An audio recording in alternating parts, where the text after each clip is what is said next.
Fear sold at the bottom, and I shared with you yesterday and the day before that it was happening. And I get it. The emotional herd, most people out there, when they see everybody else selling and they see the bearish headlines, what do?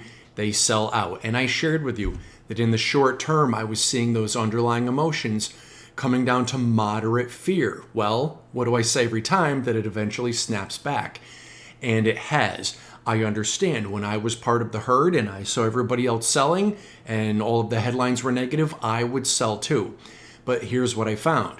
I found out how to do my own research, and when I see short-term fear down like this, I know it comes back, and here we are. Now, I absolutely understand.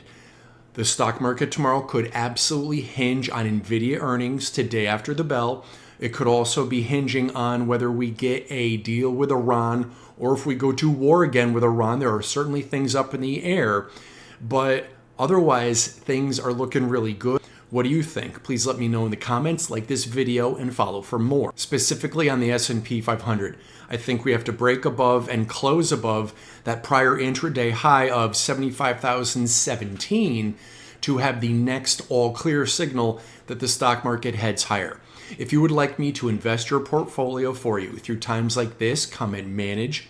If you would like to receive my real-time stock trades, comment trades. This is not investment advice, and if you don't know me, I'm John Crocker, professional investor, proud American, cigar lover, and owner of Crocker Capital, LLC. Nice big down day on crude oil. If you look out over the last couple months, you will see that crude oil continues to generally make lower highs and lower lows.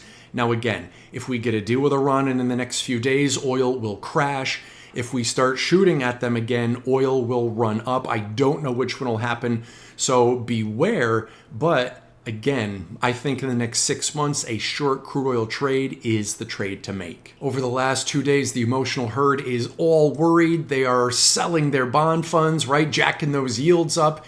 And I was here day after day. Look at what we have today intraday on the 10-year yield. Again, coming up to and bouncing down below that area of 4.66 on the 10-year yield. Again, we've only been at this position a couple times ever when things are this ecstatic in yields. That's when I take the other side, which again, in this case, is buying my favorite long-dated bond fund, which is doing very well today. Congratulations. Natural gas, very predictably, bouncing off of that line at $3.09 a cubic foot that I had predefined for you in the past there, coming off nicely. Now, personally, I am not in a natural gas trade. I want to see a couple other things here for me to go short natural gas. Patience. Yes, gold up on the day, but if you zoom out and look at a longer period of time for gold, kind of like oil, making lower highs and lower lows. And I say that the weakness over the last several months in gold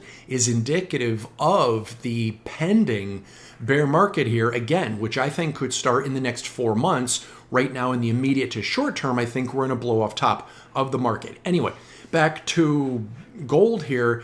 Boy, we've really got to break out above $4,584 an ounce, I think, to have any bullishness here in gold. We are still in the confirmed breakdown.